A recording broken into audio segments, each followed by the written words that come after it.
महाराष्ट्राच्या पोलिसांवर गृहमंत्र्यांचा विश्वास नाही म्हणून पवारांना केंद्राची सुरक्षा असल्याचं म्हणत राऊतांनी फडणवीसांवर निशाणा साधलाय। तर दुसरीकडे महाराष्ट्र अशांत होईल असं पवारांसोबत काही घडू नये म्हणून सुरक्षा पुरवल्याचं बावनकुळेंनी म्हटलंय।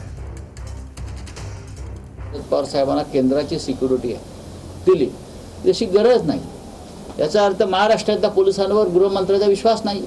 ज्या नेत्याची लोकप्रियता आहे, जो नेता आपला पराभव करू शकतो, त्या नेत्याला कुठेतरी अडकवून ठेवायचं, त्याच्या मनावरती दबाव आणायचा, त्याची माहिती घ्यायची इत्तमभूत, यासाठी अशा प्रकारची सुरक्षेची व्यवस्था होत असते।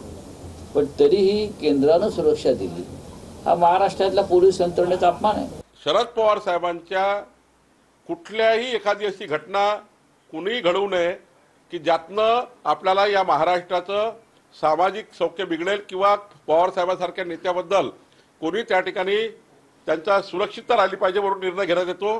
कारण महाराष्ट्रात काही लोक नेत्यांना अळवाळवी करतात आहे, कांदे फेकतात आहे, सुपारी फेकतात आहे, हे जे महाराष्ट्राला वळण लागलेलं आहे काही काळापासून, या ठिकाणी काही सरकारला सेन्स येतो, मला वाटतं त्यानुसार केलं असेल।